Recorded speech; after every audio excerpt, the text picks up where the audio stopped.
Thank you so much for joining today, the Hope Matrix. Super excited about our guest today, Neli Rowland. She is here from the Safe Haven, and we are here to talk about homelessness. Welcome today. Thank you so much for joining, Neli. Hi, Kathryn. Great to be here with you. It's been such a long time. I'm excited to be reconnecting with you. I know. Yeah, it has been so long. So we knew each other back in the Chicago days. And yeah, so it's great to chat here. I'm excited to have you because, homelessness is something that so many people feel hopeless about, right? And hopelessness is both a feeling of despair and it's a sense of helplessness. So we feel bad about this issue and we don't feel like we can do anything. And so I'm having you join to just kind of have a conversation today about what can we do as citizens and what are you doing at a Safe Haven to kind of address homelessness and take us from feeling despair about it to feeling positive and like we can do something, and then from feeling helpless to taking action about it. So that's kind of one of the things. And the other thing is to any tips or advice and just the work that you've had in terms of what people that are homeless can do about their situation. So we'll kind of look at that from both lenses, if that's okay. And again, really grateful. Homelessness is growing, and so it's great to have you here. Well, Kathryn, oh my God, that's a lot that you've asked me. I know, and we have 30 minutes. I am so glad you're asking, because this is a crucial conversation that we all need to be having right now. We all know that the pandemic has impacted people that are now being blindsided. And, while they were living okay, paycheck to paycheck, and that was about 40% of the population pre-COVID, believe it or not, the pandemic has caused them to have a reckoning moment. As states around the country are extending moratoriums, to give them some relief and buy them some time, the truth is many people have lost jobs. Many people have lost jobs permanently. And there's experts that are predicting that there's going to be about a 40% increase in the number of homeless in America. And it was already an epidemic prior to COVID. And today, it's clearly become something that's, turned into something else. And, my worst case fear is that it will be a pandemic, right? The aftermath of the COVID-19 pandemic will lead to a pandemic with the opiate epidemic and with also the homeless epidemic. And that is a description that's used when it affects people across all economic strata, across all walks of life, across all communities without any discrimination, right? So that is the fear. And what we know and what we've learned over the last 26 years of being on the front lines of helping the homeless is that so much of it is preventable, right? And that's the good news. And back in 1994 was when we started a Safe Haven. And Nelson Mandela said something which was extremely profound. He said, poverty and homelessness are not natural. They're man-made and they can be overcome by the actions of human beings. So it was our own actions, when you think about that, or inactions, that caused us to arrive at this moment where we're recognizing homelessness as a major issue. And the good news is we can reverse engineer it just as easily if we are intentional and if we are willing to do our part. So gratefully at a Safe Haven, because we've been at the tip of the spear of this issue since 1994, we identified early on the fact that the way the systems were set up were really by design, unfortunately hurting a lot of people that were caught in the lowest rung of the economic strata. God forbid you were poor and you had a substance abuse issue, for example, right? And you got arrested and you couldn't make bail. And now by the laws that were in place, you have become a career criminal, because the idea of going to jail and getting arrested and going to prison and coming out has not solved the underlying issue, nor was it a moral issue. It was a disease, right? And we've known that substance abuse, for example, has been a disease since the 50s, believe it or not. That's what the World Health Organization said. That's what the American Medical Association said. But what we noticed is while we knew that it was a disease, our systems were actually treating it as a moral failing, and therefore it became a criminal justice issue. So today we're woke, right? They say. And now we know that we made a lot of mistakes, but what are we going to do about it? Today, we have choices. And I'm really proud to know and say that A Safe Haven has created a very integrated, comprehensive model that takes people in and starts to assess each individual. We're not a homogenous community, right? We all come from different backgrounds, have different problems and reasons for ending up in homelessness. Some people come to us because they have insurmountable medical expenses and had to file for bankruptcy. Some people had substance abuse issues. Some people had domestic violence issues. Some people coming out of prison, kids aging out of the juvenile justice system, veterans coming home. I mean, the list goes on. And A Safe Haven really understands that while people come to us, have different issues happening, we must have a multifaceted and multidimensional response. And thankfully, we have a whole team of professionals that represent people that are feeding them healthy food, right? So we have a culinary arts program that not only trains people to work in the field, but also understands nutrition and is feeding people healthy food. We provide semi-private accommodations. We provide them a safe place to live, whether it's by themselves, with a roommate, or with a mother with children. We also have a place to get them behavioral health care services with the full team of psychologists and case managers, and connect them to job training, jobs, and permanent housing. So we do this for about 5,000 people a year. Not everybody makes it. We're not for everybody. We do hold people accountable. But the good news is about 70% and the vast majority of people do make it out to the other side with the ability to support themselves and their families. And those that don't make it the first time, they get a chance to come back, and give it another shot. And most times, the second time around, it works, because now they know what they're coming into. Now they know what's expected of them. And I encourage anyone that wants to learn more to go to our website, asafehaven.org. And we're expanding right now. Kathryn, we've actually are opening up and building a veteran project in Hobart, Indiana. And we hope that as more cities and more mayors around the country are looking for ways to address and solve and heal the root causes of homelessness, that, they call us. And hopefully we've got a lot of lessons learned. We can help them get to solutions sooner rather than later, especially as our resources are so precious and so few. Yeah, absolutely. And I think that's one of the biggest challenge and why we feel such despair about it, because there are so many different problems that people with homelessness face and are experiencing, whether it's health issues, whether, it's challenges with work, and mental health challenges, a big part of that. And it sounds like you've really systematically kind of addressed that. And one of the things that I just loved about you when I met you and what you're doing is you take a real business approach to it as well. So it's like you build in ways to kind of to help create a sustainable organization, and then to have them sustain themselves in society. So you kind of look at where they're lacking and what can help meet those needs. And it's such an innovative way to, I think, address homelessness, instead of just giving housing to people and not addressing the underlying kind of causes of why they're homeless in the first place. Yeah, you're absolutely right. And I credit a lot of our training. My husband and I actually, well, first of all, we both grew up in families where we experienced near poverty and substance abuse. As first generation Americans, both of our parents came to America, one from Ireland, one from Mexico, with basically the shirts on their back, so they learned the hard way how to claw themselves out of poverty and be able to eventually raise families of 7 and 5 respectively. So how they did it, I have no idea. But they did it, and for us, we felt that, we were extremely fortunate, and we're blessed to have both be the first in our families to go to college, and get degrees in finance and marketing, and to have very successful careers in finance, and investment banking, and as a woman and someone in the field, that really didn't have a whole lot of connections at the time. I was able to make a career out of it for 13 years.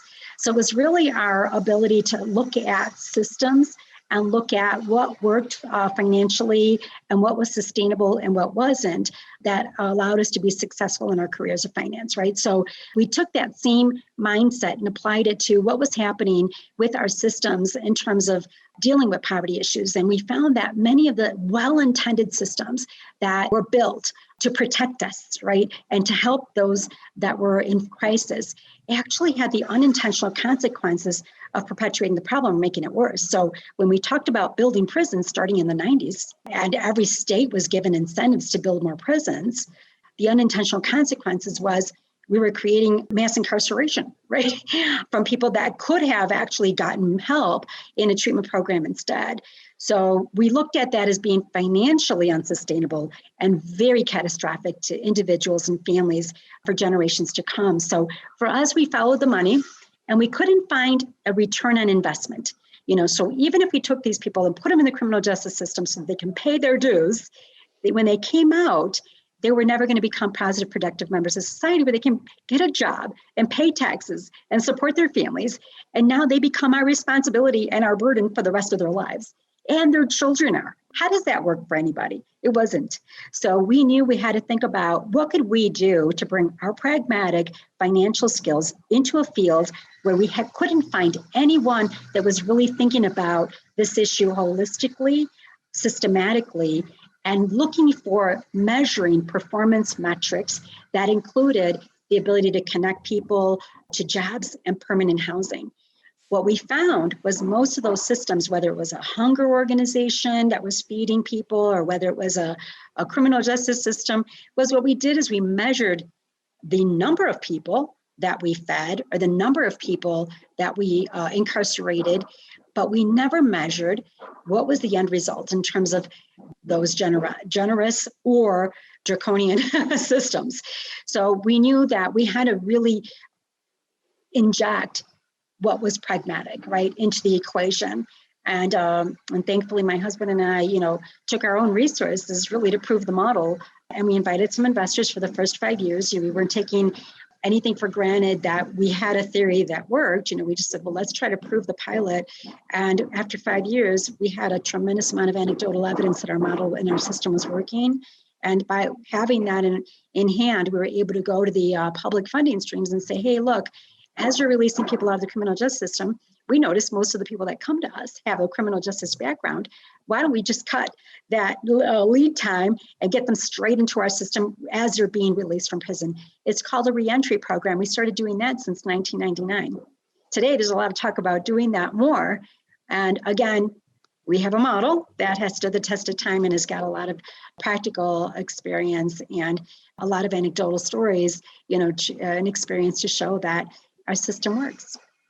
Congratulations. Yeah, and with a 70% success rate, and when you look at getting from that feeling of despair on dealing with homelessness and then a 70% success rate, that can get people and humans out of that despair. I know so many programs for homelessness have failed because they aren't taking a comprehensive approach to the solution. They're just housing people and they aren't addressing the underlying issues in the first place. So kudos to you for accomplishing that. Thank you. Really amazing. Yeah. So getting from helplessness to inspired action for people, how can they do something? How can they engage with you or start something in their community to deal with this really challenging issue? Well, that's a great question because right now happens to be the time of year where 80% of the donations that we make to philanthropy are made, right? Mm-hmm. And as I described earlier, many of the well-intended organizations out there that have been well supported looked at the issue from a siloed approach, right? Whether it was hunger, whether it was giving people a place to sleep at night. But put yourself in the shoes of someone who has tremendous potential. You're hungry, yeah. You also need a roof over your head, but you also want to get your life back on track. And unless that system is integrated and seamless for you, it's going to be very, very hard to make that happen. So as we're thinking about giving this year, I want them to really take a look at what are the organizations that they're giving to, and at the end of the day, are they really, really designed to help heal and solve the root causes in a way that's putting people on a path to their highest level of independence so they can pursue their God-given potential?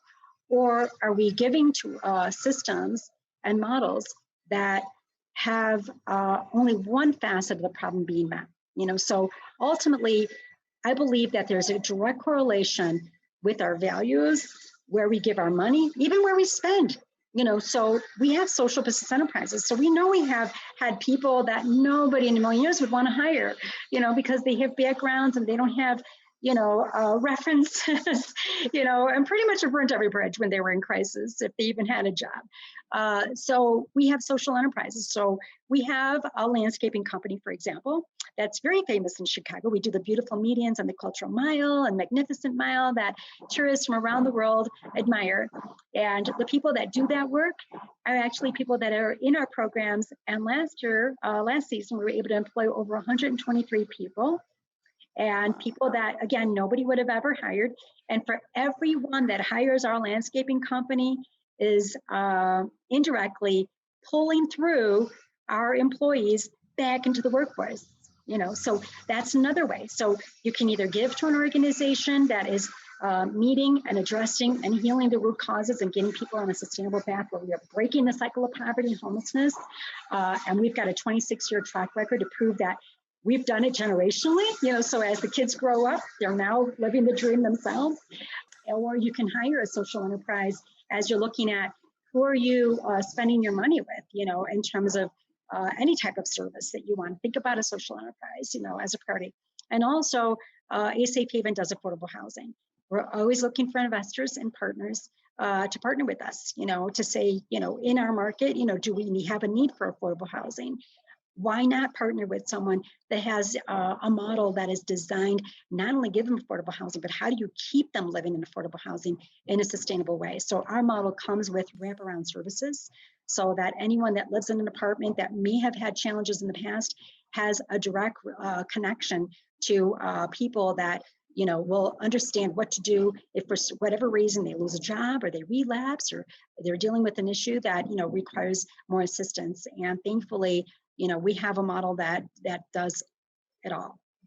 That's amazing. And so is that what you're doing? You're taking your model and putting it in other cities? You're able to do that? Yes. Well, right now we're super excited to have partnered with HUD and the VA. In fact, HUD named A Safe Haven as a demonstration project in 2018. So we are also by the Department of Labor been given a recognition, what's called a vet hire organization, which means that a very big percentage of our employees are military veterans, right? So we also are really proud that among our staff, about 38% of our employees actually are people that have had a background of some kind or have been homeless at some point in their life. So we believe that in our entire DNA of our organization really walks the talk, and we've been doing this since day one. But yeah, so we are now expanding into Hobart, Indiana. And we're very grateful to have a mayor there, Brian Snedecor, who has been extremely welcoming to our model, and also a governor in Indiana, Eric Holcomb, who is personally familiar with A Safe Haven, as he took the time prior to him becoming governor to come and visit A Safe Haven and see our work firsthand. So we encourage any mayor and any governor that's looking again for smart solutions to give us a call, come take a tour. And hopefully, if you like what you see, we can help you do it in your market too. That was amazing. And we talked a little bit offline about what's happening during this pandemic, and specifically for you and the homeless community during the pandemic, and how you're keeping people safe there. I'd love to hear a little bit, about how the pandemic has affected you and kind of strategies you're using for that. Yeah, it's been unbelievable. For the last 26 years, we have always tried to appeal to the hearts of people to give and to be engaged with helping the homeless. And, obviously, we all know that from every religion in the world, that it's so important for us to prioritize helping those that are in need and in crisis. And that's always been an appeal that we feel that has resonated with a lot of people. We've also appealed to people from a financial position, right? And said, look, do you know that by helping a homeless person and investing $1, that we actually saved our markets and our communities $7 on the back end, right? So there was a study that was done in the state of California by the University of Chicago back in 1994, and this was one of the catalysts for A Safe Haven, even starting A Safe Haven, where they said that for every dollar the state of California spent on treatment, the state actually saved $7 because they had less cost in police protection, emergency health care, foster care, incarceration. I mean, the list goes on, right? So for me, that was a wonderful piece of information that I thought the whole world was reading. I said, wow, So, for me, I just followed that playbook and said the more services we give people, the more successful they are, the more money we save as taxpayers, right?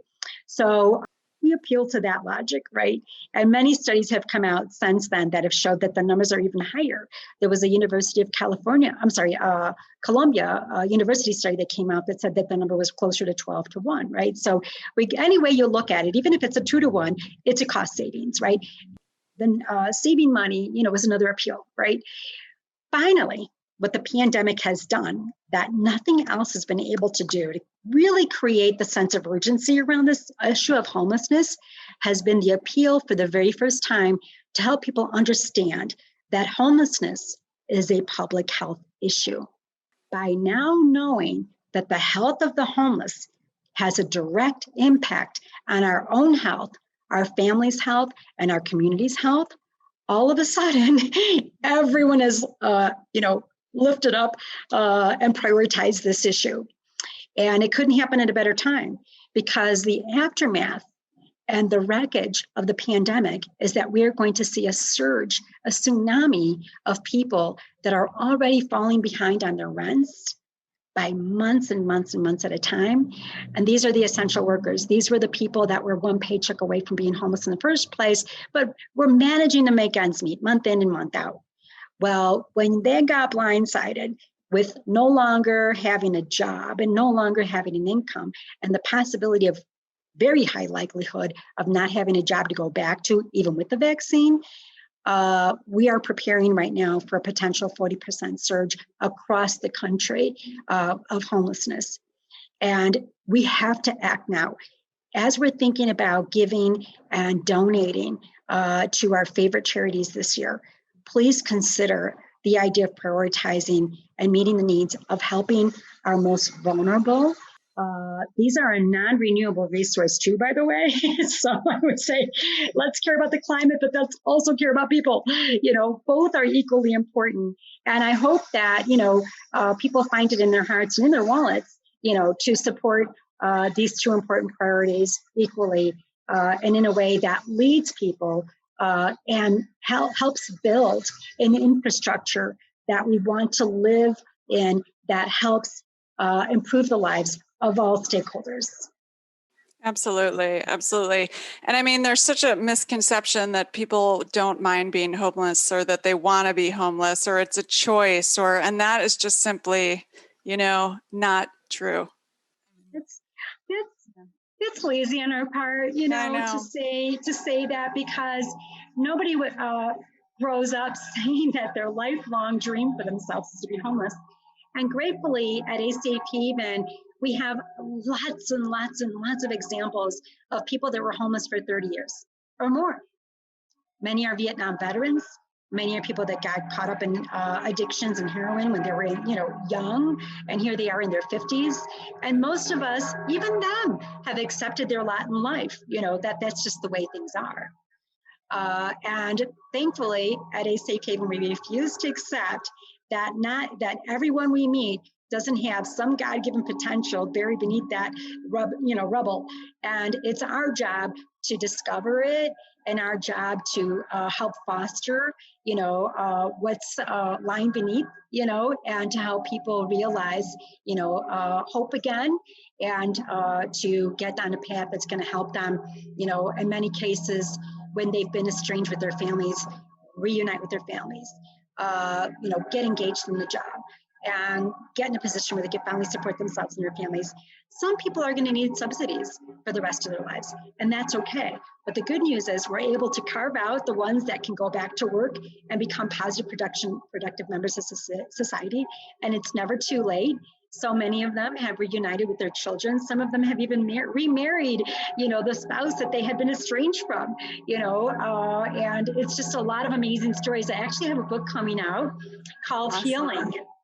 And the book called Healing is going to feature at least 10 stories of people that fit the description of people that have been homeless and in crisis, many of them for decades, that to date are living the dream. So I hope that book helps people get a little bit of behind the scenes story of how they got there, what happened, and how they got reconnected to A Safe Haven, and how today they've been able to be put on a path that ultimately has allowed them to, take everything they've learned, build on it, and just crush it. So I'm so excited. Many of them are, in law school, directors, and managers, and some even own their own business, and of all backgrounds. So it's pretty exciting. I think you'll love it. It's called Healing, and it'll be coming out on Amazon soon. I also have my own book coming out called An Elegant Solution. But believe it or not, I'm kind of even more excited about the book Healing than I am about my own book, because I think my book is going to be the more practical, story about what we faced as a personal journey and the challenges, which, is going to be our truth. It's not been easy, but, we've got some stories in there. But, I just love the stories that keep me coming back every day. And that is the people who have proven me right every single time. Yeah, that is so amazing. And I love that you help people find their purpose, uncover their purpose, because as you say, everyone does have a purpose. They want to be engaged, productive members of society. And sometimes it's been working against them their whole life, and so you bringing that back out and helping them kind of rediscover that it is key to hope. It's so important, such an important part of hope. So I'm so excited to share with our listeners a safe haven to have them check out your work and your solutions. It is such a comprehensive way to address homelessness, and we need a comprehensive approach. And I just love how you've built that in Chicago and are now expanding. And I hope people take notice. I think, what's been missing for so long is both the business approach and kind of the lived experience approach. That's definitely true in mental health. It's for sure true in homelessness. And that you're bringing both of that to the solution is so inspiring. So thank you so much. Is there anything else you want to tell our listeners while we have them?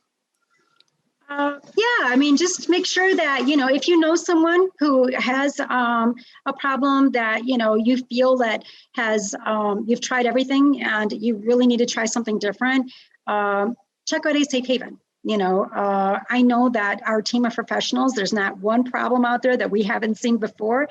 We've had over 130,000 people come through our programs. And again, we're not for everybody, but you would be amazed at the people that have come through our programs and today, again, are living the dream. And, we're here for them. We don't give up. We work side by side for them, and all of our services are free. So if you know someone who needs help, please call us at 773-435-8300. Go to our website. And if you can give a little or give a lot, please do it today and don't hesitate. Again, this homeless situation is about to get a whole lot worse. And you mentioned earlier about the mental health. We know here in Chicago, we're experiencing about 100% increase in the number of people that are overdosing. And while we're counting the number of people that are being diagnosed with COVID-19, I wish that we would count the number of people that are being diagnosed with mental health issues at the same time, because then we would understand how widespread this problem is. And we've got to take it out of the shadows and we got to bring it into the light, because if they are not dealt with, then they become part of this homeless population. And this is such a preventable issue if we just knew about it and we're able to connect people to the services that they need before it became something, again, that was catastrophic. And I don't want to say irreversible, because it's never too late to fix it, but we prefer to prevent it if we can. Yeah, absolutely. I know the recent numbers, 40% of people dealing with anxiety, depression, increase in substance abuse, 11% considering suicide regularly. I mean, the numbers are getting high. And again, that is going to directly impact if you're depressed and you can't get out of bed and you can't get to your job and you don't have anyone to talk to. I mean, you think about the kind of cascade effect of that. So thank you so much for what you're doing and how innovative you are in solving this really big global challenge. I hope people donate. I hope they take notice, and I hope to see your work expand across the states. So thank you. God willing. Thank you. Yes, thank you. Bye, Kathryn. Bye, everyone. All right. Thank you.